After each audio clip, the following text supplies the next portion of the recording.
Hello and welcome to Victory Announcement. Let's get into Book 6 of Marcus Aurelius' Meditations. Book 6. The substance of the universe is obedient and compliant, and the reason which governs it has in itself no cause for doing evil, for it has no malice, nor does it do evil to anything, nor is anything harmed by it. But all things are made and perfected according to this reason. Let it make no difference to thee whether thou art cold or warm, if thou art doing thy duty, and whether thou art drowsy or satisfied with sleep, and whether ill spoken of or praised, and whether dying or doing something else. For it is one of the acts of life, this act by which we die. It is sufficient then in this act also to do well what we have in hand. Look within. Let neither the peculiar quality of anything nor its value escape thee. All existing things soon change, and they will either be reduced to vapor, if indeed all substance is one, or they will be dispersed. The reason which governs knows what its own disposition is, and what it does, and on what material it works. The best way of avenging thyself is not to become like the wrongdoer. Take pleasure in one thing and rest in it, in passing from one social act to another social act, thinking of God. The ruling principle is that which rouses and turns itself, and while it makes itself such as it is, and such as it wills to be, it also makes everything which happens appear to itself to be such as it wills. In conformity to the nature of the universe, every single thing is accomplished. For certainly it is not in conformity to any other nature that each thing is accomplished, either a nature which externally comprehends this, or a nature which is comprehended within this nature, or a nature external and independent of this. The universe is either a confusion and a mutual involution of things and a dispersion, or it is unity and order and providence. If then it is the former, why do I desire to tarry in a fortuitous combination of things in such a disorder? And why do I care about anything else than how I shall at last become earth? And why am I disturbed? For the dispersion of my elements will happen whatever I do. But if the other supposition is true, I venerate, and I am firm, and I trust in him who governs. When thou hast been compelled by circumstances to be disturbed in a manner, quickly return to thyself, and do not continue out of tune longer than the compulsion lasts, for thou wilt have more mastery over the harmony by continually recurring to it. If thou hadst a stepmother and a mother at the same time, thou wouldst be dutiful to thy stepmother, but still thou wouldst constantly return to thy mother. Let the court and philosophy now be to thee stepmother and mother. Return to philosophy frequently, and repose in her, through whom what thou meetest with in the court appears to thee tolerable, and thou appearest tolerable in the court. When we have meat before us, and such eatables, we receive the impression that this is the dead body of a fish, and this is the dead body of a bird, or of a pig, and again that this Falernian is only a little grape juice, and this purple robe some sheep's wool dyed with the blood of a shellfish. Such, then, are these impressions, and they reach the things themselves and penetrate them, and so we see what kind of things they are. Just in the same way ought we to act all through life. And where there are things which appear most worthy of our approbation, we ought to lay them bare, and look at their worthlessness, and strip them of all the words by which they are exalted. For outward show is a wonderful perverter of the reason. And when thou art most sure that thou art employed about things worth thy pains, it is then that it cheats thee most. Consider then what Crates says of Xenocrates himself. Most of the things which the multitude admire are referred to objects of the most general kind, those which are held together by cohesion or natural organization, such as stones, wood, fig trees, vines, olives. But those which are admired by men who are a little more reasonable are referred to the things which are held together by a living principle, as flocks, herds. Those which are admired by men who are still more instructed are the things which are held together by a rational soul, not, however, a universal soul, but rational, so far as it is a soul skilled in some art, or expert in some other way, or simply rational so far as it possesses a number of slaves. But he who values rational soul, a soul universal and fitted for political life, regards nothing else except this. And above all things, he keeps his soul in a condition and in an activity conformable to reason and social life, and he cooperates to this end with those who are of the same kind as himself. Some things are hurrying into existence, and others are hurrying out of it. And of that which is coming into existence, part is already extinguished. Motions and changes are continually renewing the world, just as the uninterrupted course of time is always renewing the infinite duration of ages. In this flowing stream, then, on which there is no abiding, what is there of the things which hurry by, on which a man would set a high price? It would be just as if a man should fall in love with one of the sparrows which fly by, but it has already passed out of sight. Something of this kind is the very life of every man, like the exhalation of the blood and the respiration of the air. For such as it is to have once drawn in the air, and to have given it back, which we do in every moment, just the same is it with the whole respiratory power, which thou didst receive at thy birth yesterday, and the day before, to give it back to the element from which thou didst first draw it. Neither is transpiration, as in plants, a thing to be valued, nor respiration, as in domesticated animals and wild beasts, nor the receiving of impressions by the appearances of things, nor being moved by desires as puppets by strings, nor assembling in herds, nor being nourished by food. For this is just like the act of separating and parting with the useless part of our food. What then is worth being valued? To be received with the clapping of hands? No. Neither must we value the clapping of tongues, for the praise which comes from the many is a clapping of tongues. Suppose, then, that thou hast given up this worthless thing called fame. What remains that is worth valuing? This, in my opinion, to move thyself and to restrain thyself in conformity to thy proper constitution, to which end both all employments and arts lead. For every art aims at this, that the thing which has been made should be adapted to the work for which it has been made. And both the vine planter who looks after the vine, and the horse breaker, and he who trains the dogs seek this end. But the education and the teaching of youth aim at something. And this then is the value of the education and the teaching. And if this is well, thou wilt not seek anything else. Wilt thou not cease to value many other things too? Then thou wilt neither be free nor sufficient for thy own happiness, nor without passion. For of necessity thou must be envious, jealous, and suspicious of those who can take away those things, and plot against those who have that which is valued by thee. Of necessity a man must be altogether in a state of perturbation who wants any of these things, and besides, he must often find fault with the gods. But to reverence and to honor thy own mind will make thee content with thyself, and in harmony with society, and in agreement with the gods, that is, in praising all that they give and have ordered. Above, below, all around are the movements of the elements. But the motion of virtue is in none of these. It is something more divine, and advancing by a way hardly observed, it goes happily on its road. How strangely men act! They will not praise those who are living at the same time and living with themselves, but to be themselves praised by posterity, by those whom they have never seen or ever will see. This they set much value on. But this is very much the same as if thou shouldst be grieved, because those who have lived before thee did not praise thee. If a thing is difficult to be accomplished by thyself, do not think that it is impossible for man.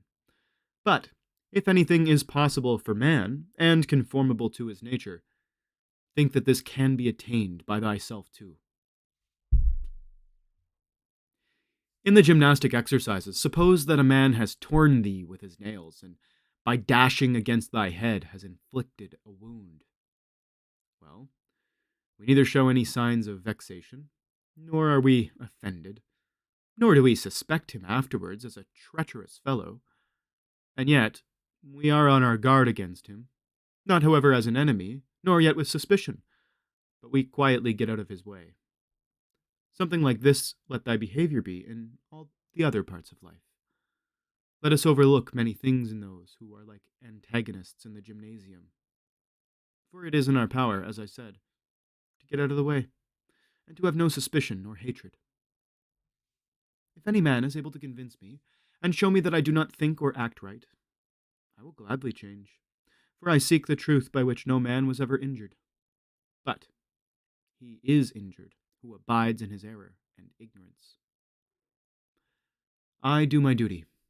Other things trouble me not, for they are either things without life, or things without reason, or things that have rambled and know not the way. As to the animals, which have no reason, and generally all things and objects, do thou, since thou hast reason, and they have none, make use of them with a generous and liberal spirit. But towards human beings, as they have reason, behave in a social spirit, and on all occasions call on the gods, and do not perplex thyself about the length of time in which thou shalt do this, for even 3 hours so spent are sufficient. Alexander the Macedonian and his groom by death were brought to the same state, for either they were received among the same seminal principles of the universe, or they were alike dispersed among the atoms.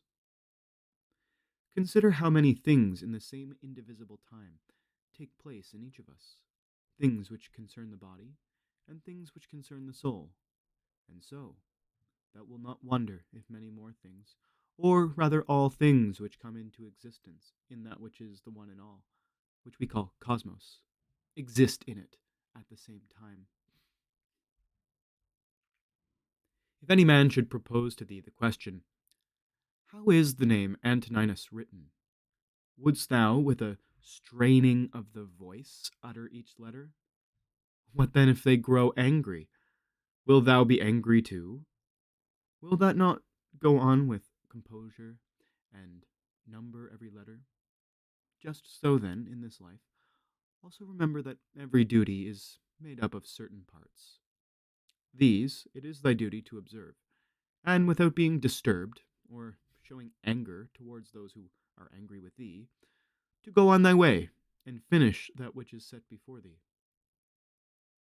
How cruel it is not to allow men to strive after the things which appear to them to be suitable to their nature and profitable. And yet, in a manner, thou dost not allow them to do this, when thou art vexed because they do wrong.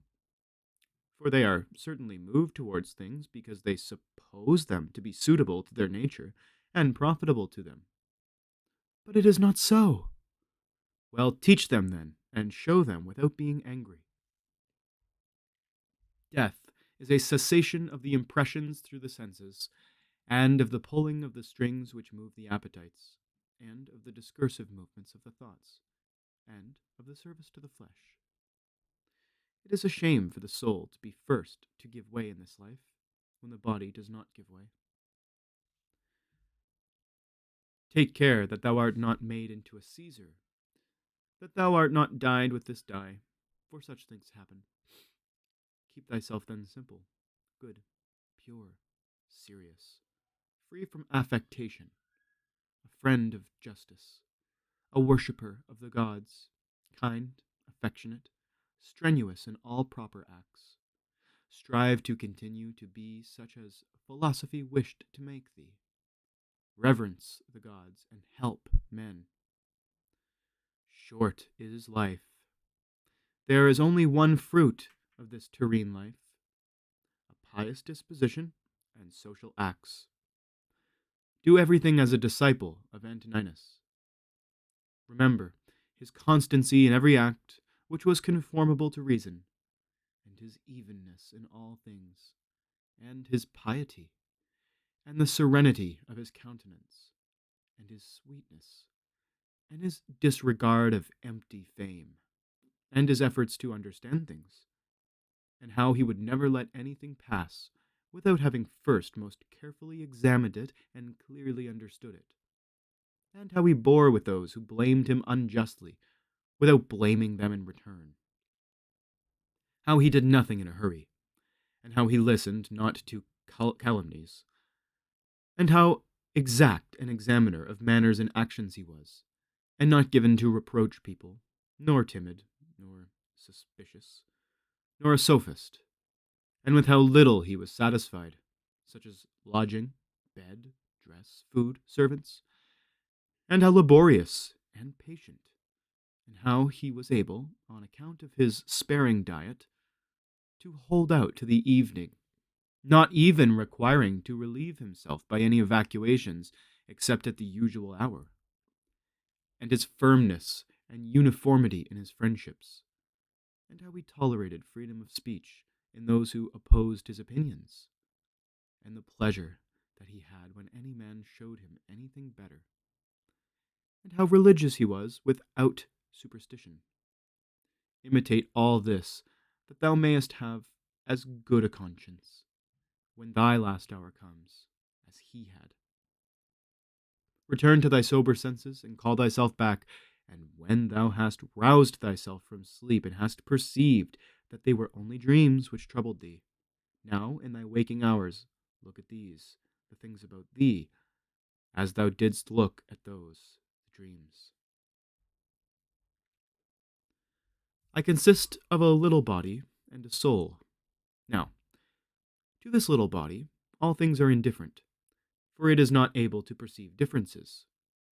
But to the understanding, those things only are indifferent which are not the works of its own activity. But whatever things are the works of its own activity, all these are in its power. And of these, however, only those which are done with reference to the present, for as to the future and the past activities of the mind, even these are for the present indifferent.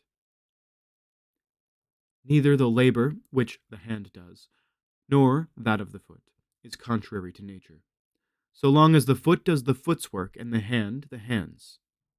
So then, neither to a man, as a man, is his labor contrary to nature, so long as it does the things of a man. But if the labor is not contrary to his nature, neither is it an evil to him. How many pleasures have been enjoyed by robbers, patricides, tyrants! Dost thou not see how the handicraftsmen accommodate themselves, up to a certain point, to those who are not skilled in their craft? Nevertheless, they cling to the reason, the principles of their art, and do not endure to depart from it. Is it not strange if the architect and the physician shall have more respect to the reason, the principles, of their own arts, than man to his own reason, which is common to him and the gods? Asia, Europe, are corners of the universe. All the sea, a drop in the universe. Athos, a little clod of the universe. All the present time is a point in eternity. All things are little, changeable, perishable. All things come from thence, from that universal ruling power, either directly proceeding or by way of sequence. And accordingly, the lion's gaping jaws, and that which is poisonous, and every harmful thing as a thorn, as mud, are after products of the grand and beautiful. Do not then imagine that they are of another kind from that which thou dost venerate, but form a just opinion of the source of all. He who has seen present things has seen all, both everything which has taken place from all eternity, and everything which will be for time without end. For all things are of one kin and of one form. Frequently consider the connection of all things in the universe and their relation to one another. For in a manner, all things are implicated with one another, and all in this way are friendly to one another. For one thing comes in order after another, and this is by virtue of the active movement and mutual conspiration and the unity of the substance. Adapt thyself to the things with which thy lot has been cast, and the men among whom thou hast received thy portion. Love them, but do it truly, sincerely. Every instrument, tool, vessel, if it does that for which it has been made as well, and yet he who made it is not there. But in the things which are held together by nature, there is within, and there abides in them, the power which made them. Wherefore, the more it is it fit to reverence this power, and to think that if thou dost live and act according to its will, everything in thee is in conformity to intelligence. And thus also in the universe, the things which belong to it are in conformity to intelligence. Whatever of the things which are not within thy power thou shalt suppose to be good for thee or evil, it must of necessity be that, if such a bad thing befall thee, or the loss of such a good thing, thou wilt blame the gods, and hate men too, those who are the cause of the misfortune or the loss, or those who are suspected of being likely to be the cause. And indeed, we do much injustice, because we make a difference between these things. But if we judge only those things which are in our power to be good or bad, there remains no reason either for finding fault with God or standing in a hostile attitude to man. We are all working together to one end, some with knowledge and design, and others without knowing what they do, as men also when they are asleep, of whom it is Heraclitus, I think, who says that they are laborers and cooperators in the things which take place in the universe. But men cooperate after different fashions, and even those cooperate abundantly who find fault with what happens, and those who try to oppose it and hinder it. For the universe had need even of such men as these. It remains, then, for thee to understand among what kind of workmen thou placest thyself. For he who rules all things will certainly make a right use of thee, and he will receive thee among some part of the cooperators, and of those whose labors conduce to one end. But be not thou such a part as the mean and ridiculous verse in the play, which Chrysippus speaks of. Does the sun undertake to do the work of the rain, or Aesculapius the work of the fruit-bearer, the earth? And how is it with respect to each of the stars? Are they not different, and yet they work together to the same end? If the gods have determined about me, and about the things which must happen to me, they have determined well, for it is not easy even to imagine a deity without forethought. And, as to doing me harm, why should they have any desire towards that? For what advantage would result to them from this, or to the whole, which is the special object of their providence? But if they have not determined about me individually, they have certainly determined about the whole at least, and the things which happen by way of sequence in this general arrangement I ought to accept with pleasure, and to be content with them. But if they determine about nothing, which it is wicked to believe, or if we do believe it, let us neither sacrifice, nor pray, nor swear by them, nor do anything else which we do, as if the gods were present and lived with us. But if, however, the gods determine about none of the things which concern us, I am able to determine about myself, and I can acquire about that which is useful. And that is useful to every man which is conformable to his own constitution and nature. But my nature is rational and social, and my city and my country, so far as I am Antoninus, is Rome. But so far as I am a man, it is the world. The things, then, which are useful to these cities are alone useful to me. Whatever happens to every man, this is for the interest of the universal. This might be sufficient. But, further, thou wilt observe this also as a general truth, if thou dost observe that whatever is profitable to any man is profitable also to other men. But let the word profitable be taken here in the common sense as said of things of the middle kind, neither good nor bad. as it happens to thee in the amphitheatre and such places, that the continual sight of the same things and the uniformity of this make the spectacle wearisome. So it is in the whole of life, for all things above, below, are the same and from the same. How long then? Think continually that all kinds of men and all kinds of pursuits in all nations are dead, so that thy thoughts come down even to Philistion and Phoebus and Oregonion. Now, turn thy thoughts to the other kinds of men. To that place, then, we must remove, where there are so many great orators and so many noble philosophers. Heraclitus, Pythagoras, Socrates, so many heroes of former days, and so many generals after them, and tyrants. Besides these,